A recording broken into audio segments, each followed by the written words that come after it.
Here's how you can do all 3 upgrades for the Raygun Mark II. The first step is to obtain all 3 canisters. First you need to break the blue crystals around the map. There's 4 of them and any of them can drop the canister that you need. The first location is by the observatory. The second is just above your head near these stairs. The third is on the roof of the mansion. And the fourth and final one is at the end of the service tunnel underground. I suggest that you pick up the 3 Casimir from the service tunnel. Once you have that, come over to double tap and you can see the canister inside of the spawn. Throw the Casimir and it will suck up the canister and then drop it.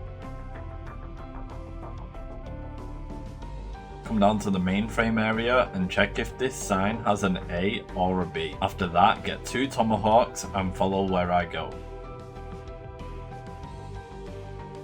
Throw your first tomahawk and break the middle valve. Then for your second tomahawk throw, break the valve which matches your sign on the wall. For me the sign said A, so I broke valve A. You can then return to the pod next to where your sign was and you will see it's filled with gas. Throw a Molotov at the chamber and the container will fall out from within. You then need to grab 2 mirrors from around the map. One of them's by Quick Revive and the other is just behind PhD. Now that you have those, begin breaking the white caches around the map. These will eventually drop an essence bomb, and once you have that, head down to the service tunnel and blast open the secret area. Place your container within the machine and then place your mirrors, and the goal here is to get the light into each doppelgas statue. Once you have the light inside of a statue, go back to the original stone where the light is coming out of and melee it. This will bring the doppelgas to life. All you need to do is kill it, and the goal here is to do this for all 3 statues in the room. To align the light in the statue, you may have to remove a mirror or change its location entirely. You can also change the mirrors by meleeing them and it will change the direction which they face. Once you have killed all 3, pick up the container from the machine and take it to Richtofen's bedroom, and now you can craft the upgrade. Bring it to Speed Cola and deposit it inside of this machine. This will spawn an abomination that we're not going to kill, but instead we need him to fire his beam at 3 rocks around the arena. As you can see here, when he hits one, the rock will light up and then you need him to charge into this rock so that it begins flying.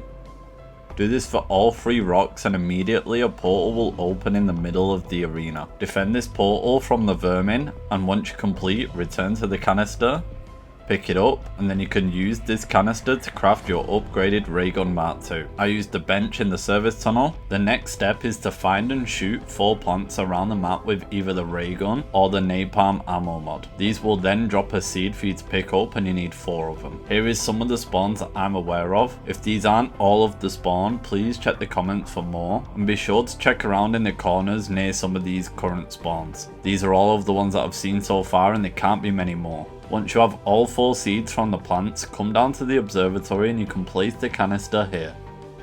You then need to plant and protect the seeds in 4 different incubators. These are simple defense, just be sure to not let the purple-eyed zombies break your seeds, and you can see the progress bar on the left go up as you complete more. Once you have completed all 4 of the defense, you can now go back to the canister and it will now be toxic. Pick it up and take the canister to the spawn workbench, and you have now completed your Raygun Mark II upgrade. Subscribe for more no time wasting guides and I'll see you guys in the next one.